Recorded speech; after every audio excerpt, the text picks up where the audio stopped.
Good morning, students. Today, again, I'm here with a new topic to share with you. The main topic we discussed was business environment.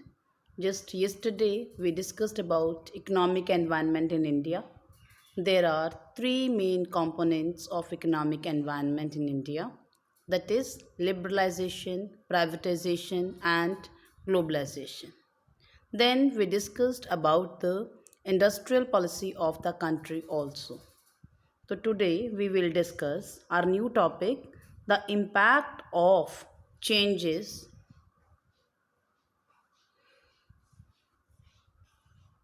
in economic policy on the business, or you can say impact of government policy changes on business and industry. So let's start with that topic. Here we take the first point, that is increasing competition. You can see here tough competition from internal market as well as from MNCs. This happened only with the new policies, because after the new industrial policy, Indian companies had to face all round competition from the internal market as well as from the external market. External market means MNCs. So those companies only which could adopt the latest technology could survive in this changing environment. तो इसका मतलब ये है कि जैसे ही हमारी नई industrial policy आई, liberalisation, globalisation, privatisation की वजह से, तो उसके बाद जो इंडियन इंडस्ट्रीज़ हैं उनको काफ़ी स्ट्रिक्ट कंपटीशन फेस करना पड़ा अपनी इंटरनल इंडस्ट्री से भी और एमएनसी से भी। तो यहाँ सिर्फ वही कंपनीज सरवाइव कर पाई जो नई टेक्नोलॉजी को अडॉप्ट कर लेती हैं। तो ऐसी कंपनीज जो नई टेक्नोलॉजी को अडॉप्ट नहीं करती या जो कंपटीशन फेस नहीं कर पा रही थी, they had to leave the market, means they were out of the market. इसके एक एग्जाम्पल दे सकते हैं आप यहाँ पर, जैसे हम बैंकिंग सेक्टर की बात करें या इंश्योरेंस की बात करें या टेलीकम्युनिकेशन सेक्टर की बात करें, तो 1991 से पहले ये सारा काम सिर्फ पब्लिक सेक्टर में किया जाता था। Banks were only nationalised banks. It was only after 1991 that the new industrial policy came. उसके बाद ही बहुत सारे प्राइवेट बैंक्स, एयरलाइंस को और टेली कम्युनिकेशन कंपनीज जो हैं इस फील्ड में एंटर करी। So this way there was a tough competition for public sector as well. इससे क्या फ़ायदा हुआ? इससे सबसे बड़ा ये फ़ायदा हुआ कि प्राइवेट सेक्टर के वर्क परफॉर्मेंस को देख के जो पब्लिक सेक्टर है that was also forced to increase its processes और एफिशिएंटली। इट मीन्स कि उनको भी पहले से बहुत अच्छे से काम करना पड़ा ताकि वो चेंजिंग एनवायरनमेंट में, चेंजिंग सिनेरियो में अपने आप को सर्वाइव कर पाएँ। अगर हम बैंक्स की ही बात करें तो पहले पब्लिक सेक्टर बैंक्स में परफॉर्मेंस बहुत अच्छा नहीं था, बट जब प्राइवेट सेक्टर बैंक्स उनको साथ में कंपटीशन देने लगे तो उसके बाद उनका भी परफॉर्मेंस पहले से बहुत इम्प्रूव हो गया है। Second point here is more demanding customers. More demanding customer means कि नई इकोनॉमिक पॉलिसी आने की वजह से और बहुत सारे नए चेंजेस आने की वजह से, एमएनसीज की आने की वजह से जो मार्केट का ओरिएंटेशन है वो भी प्रोड्यूसर ओरिएंटेड से शिफ्ट हो गया कंज्यूमर ओरिएंटेड में। प्रोड्यूसर ओरिएंटेड मीन्स कि पहले जो प्रोड्यूसर्स जो भी प्रोडक्ट बनाते थे they used to sell it in the domestic market and the consumers were forced to buy those products only.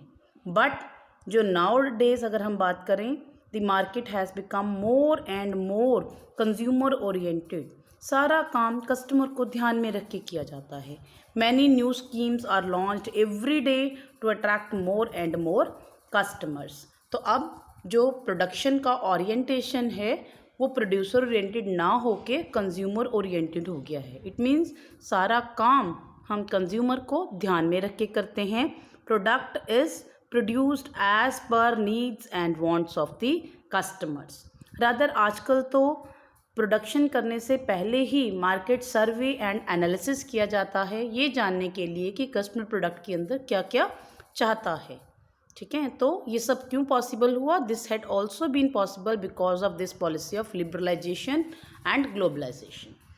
Third हमारे पास पॉइंट है rapidly changing technological environment. Now what it is? Only companies which adopt latest technology could compete with the global companies.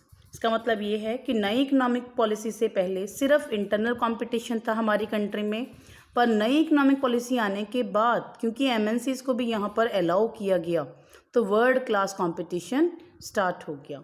और इस world class competition में हमें stand करने के लिए जो डोमेस्टिक कंपनीज़ हैं they also try to adopt the latest technology ताकि वो मार्केट में कहीं स्टैंड कर पाएँ। अगर वो मार्केट में स्टैंड नहीं करेंगी तो again they will be out of the market. तो इसके चलते क्या हुआ कि जो इंडियन इंडस्ट्रीज़ हैं वर्ल्ड क्लास टेक्नोलॉजी अडॉप्ट करने के लिए उन्होंने भी रिसर्च एंड डेवलपमेंट पे हैवी अमाउंट स्पेंड करना शुरू कर दिया और अल्टीमेटली इसका फ़ायदा किसको मिला? कस्टमर को। The customer got better and better products due to the new economic policy. Next हमारे पास पॉइंट है necessity for change. Necessity for change का क्या मीनिंग है? 1991 से पहले जो बिजनेस एंटरप्राइजेज हैं वो एक ही पॉलिसी बना लेती थी, लंबे टाइम पीरियड के लिए वे चलती रहती थी। बट 1991 के बाद क्या हुआ कि business organisations they have to modify their policies and operations from time to time, क्योंकि उनके पास सिर्फ डोमेस्टिक कंपटीशन नहीं था, they had to compete internationally, so there was a necessity for changing and modifying their policies and operations from time to time. Next point is need for developing human resources. 1991 की policy के पहले जो Indian enterprises हैं, जो Indian companies हैं, वो अपना management करती थी, वो अपना काम चलाती थी, पर लोगों को या एम्प्लॉयज़ को बहुत ज़्यादा ट्रेनिंग नहीं देती थी। बट नाउअडेज अब जो हमारी मार्केट कंडीशंस हैं, जो न्यू मार्केट कंडीशंस हैं, they need people with higher competence and skills. There should be proper training and development of the employees in all aspects. तो इंडियन कंपनीज़ ने भी अब ह्यूमन रिसोर्सेज को डेवलप करना शुरू कर दिया because this is the need of the hour. There was more need to develop human skills through training and development. So this also happened due to the industrial policy. Next one is market orientation. Market orientation means market का क्या trend है। पहले की अगर हम बात करें तो पुराने टाइम में before 1991 the firms were following only selling concept.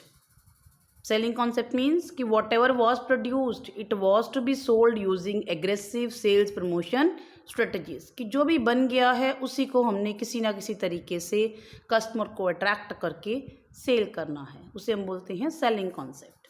But due to this new economic policy the selling concept has shifted from selling concept to marketing concept. Nowadays most of the companies are adopting marketing concept which means कि हमें production करने से पहले ही जाके market की research करनी पड़ेगी, market का सर्वे करना पड़ेगा, कस्टमर की नीड्स एंड वांट्स को एनालाइज करना पड़ेगा, उसके बाद ही हम प्रोडक्ट की प्रोडक्शन शुरू करेंगे। तो जो मार्केटिंग का ट्रेंड है, जो गुड्स को सेल करने का ट्रेंड है, वो सिर्फ सेलिंग में ना सिमट के रहकर it has shifted to marketing concept. और उस कॉन्सेप्ट के अंदर we treat consumer as the king of the market. It means there is immense stress on the satisfaction of needs and wants of the consumer। तो अब जो customer है वो ही market का राजा है, उसके अकॉर्डिंग ही सारे काम किए जाते हैं। Next is loss of budgetary support to the public sector. Now what it is? 1991 की पॉलिसी के पहले जो गवर्नमेंट है पब्लिक सेक्टर एंटरप्राइजेस को जो भी लॉस होता था उस सारे को अपने बजट से कवर अप करती थी। But after this policy the government withdrew all its support to the public sector. पूरी सपोर्ट गवर्नमेंट ने विड्रॉ कर ली, कोई भी पैसा, कोई भी special funds public sector enterprises को नहीं दिए गए।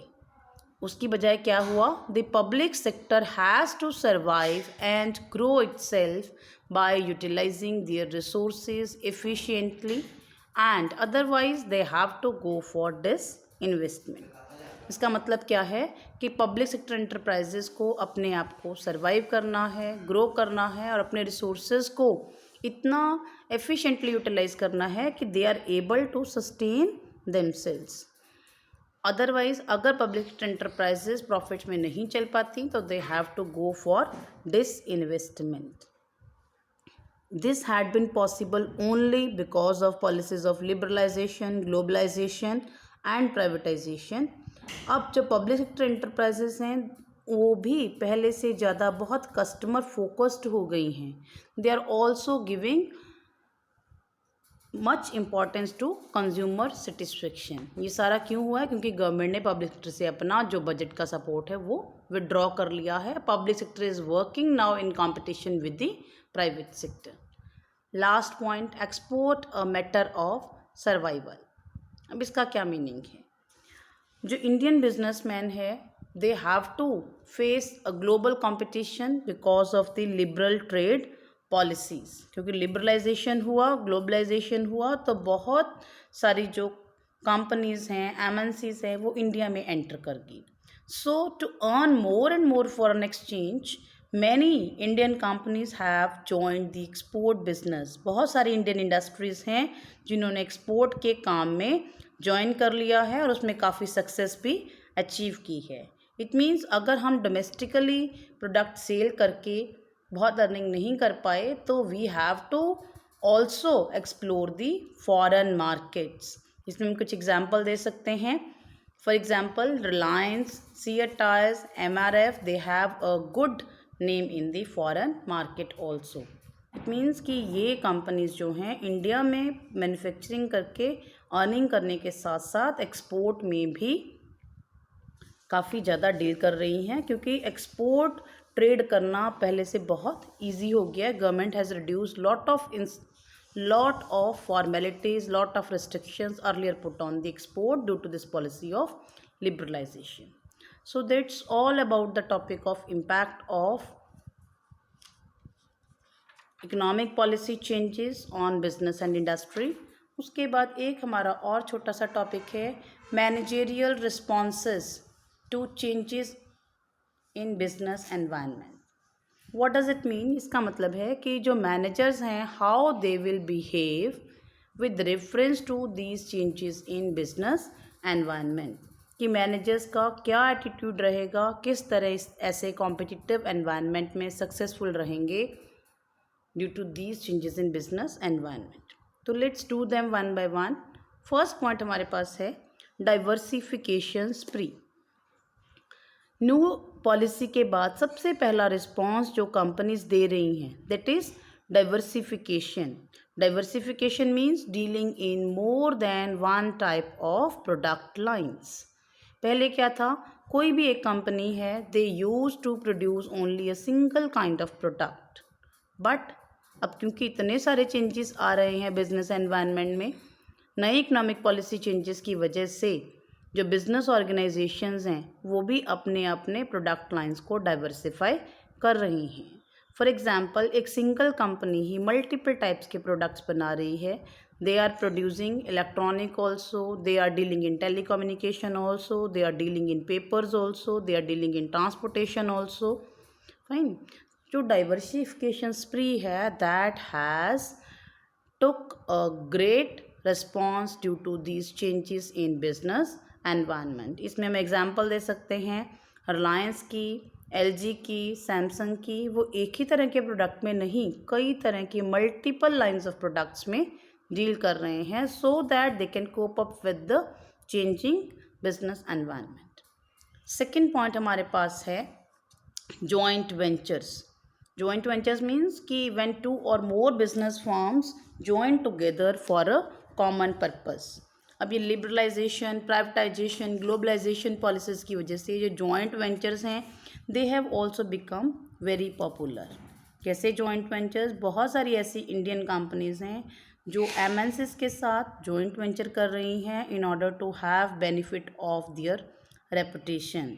या जो MNCs हैं they are doing joint venture with Indian companies in order to have the benefit of their reputation. इसमें हम एग्जांपल दे सकते हैं लाइक फोर्ड जो है that enters with Mahindra and Mahindra, Mahindra entered with Renault, Honda enters with CL, General Motors had a joint venture with Hindustan Motors, and Vodafone has already merged into Idea. Fine. So these are various examples जिसमें हम कह सकते हैं कि this is also because of the changing business environment कि firms are doing joint venture. Then we take the third point. It is brand building. Now what is brand building?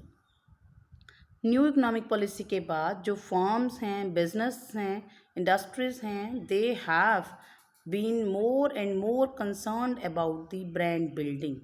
Brand building means having a goodwill and image of the company all over the world. अब companies जो हैं brand building पर भी they are spending a huge amount of expenditure. They are doing lots of advertisement, lot of sales promotion measures in order to boost the sale of the product. It means in order to popularize their brand, they are doing any type of efforts. भले वो advertisement star से कराएं, भले वो international level के Hollywood Bollywood star से कराएं, चाहे वो क्रिकेट स्टार से कराएं. The purpose is to make its own brand name amongst the people. तो ब्रांड बिल्डिंग पे बहुत ज़्यादा पहले से स्ट्रेस दिया जा रहा है. फॉर एग्ज़ाम्पल हम सोनी की एग्ज़ाम्पल इसमें ले सकते हैं, एप्पल की एग्ज़ाम्पल इसमें ले सकते हैं, कोका कोला की एग्ज़ाम्पल ले सकते हैं कि ये सारे लोग अपने प्रोडक्ट्स को पॉपुलराइज करने के लिए ब्रांड एम्बेसडर्स अपॉइंट करते हैं ताकि प्रोडक्ट मार्केट में बहुत पॉपुलर हो जाए. Next one is use of latest technology. This is the another response which the managers are responding to. इसमें क्या है कि जो managers हैं they are trying to use latest technology in their product manufacturing. For this purpose, they are continuously scanning the business environment. They are identifying the new opportunities. They are taking the first mover advantage so that whatever the latest technology is there in the market or about to come in the market, every company should use that latest technology. इस competitive environment में survive करने के लिए latest technology को adopt करना बहुत ज़रूरी है. अगर हम लेटेस्ट टेक्नोलॉजी के हिसाब से अपने आप को चेंज नहीं कर पाए तो we can be out of the market. Specially जो टैक्स हैवी प्रोडक्ट्स हैं like mobiles are there, computers are there, laptops are there, TVs are there, इन सब में लेटेस्ट टेक्नोलॉजी अडॉप्ट करना बहुत ज़रूरी है. यहाँ पे एग्जांपल ले सकते हैं नोकिया की. All other companies have launched Android phones. Nokia was the only company which didn't adopt Android technology. They adopted Windows Phone. Although it was the first company to launch the mobiles, to sell a huge amount of mobiles all over the world, but still now it stands nowhere. Why? Because they didn't use the latest technology. Then you can take example of MI. MI phones have very low cost but very good features. They are adopting latest technology, okay, and they are giving products at a lesser price, so they are getting more popular and their sale is at the top. Then you can give example of Apple iPhone. There is no comparison of such phones. Although Apple's phones are very costly, but still the technology which they are having, the security system, the protection system which they are having, no other phone in the world is able to get it. Fine. So the managers all are concerned about use of latest technology in their product in order to survive in the market for a long time period. Next हमारे पास point है customer focus. Means the focus of the market is totally shifted from the producer to the consumer. Nowadays all the companies they consider customer as the king of the market. They all are concerned about कि our customer is our god. We have to adopt various methods. We have to adopt various strategies so that whatever the customer wants, we should be able to supply those kinds of product. That's the result कि we have so many call centers established all over the world जो customer की time to time complaints को सुनते रहते हैं, resolve करते रहते हैं. ठीक है, ये लोगों में अवेयरनेस की वजह से भी है और सारी कंपनीज कस्टमर को अपनी तरफ अट्रैक्ट करना चाहती हैं उस वजह से भी है. ठीक, तो कहने का मतलब ये है कि जो कस्टमर है दे हैव बिकम अ की point in success of any company. अगर किसी भी कंपनी को बहुत लंबे टाइम पीरियड के लिए सर्वाइव करना है, मार्केट में अच्छा नाम बनाना है, तो कस्टमर का बहुत ही ज़्यादा आपको ध्यान रखना पड़ेगा. आपको अपनी सारी प्लान्स पॉलिसीज कस्टमर्स के हिसाब से ही बनानी पड़ेंगी. फाइन. नेक्स्ट है हमारे पास sharply improved compensation levels. Now what it is, whenever the entry of MNCs was there in India, there is a lot of change in the salary packages of all the employees, whether they are working at the managerial level, whether they are working at a technical level. So salaries which the managers and engineers are getting, that has risen very significantly.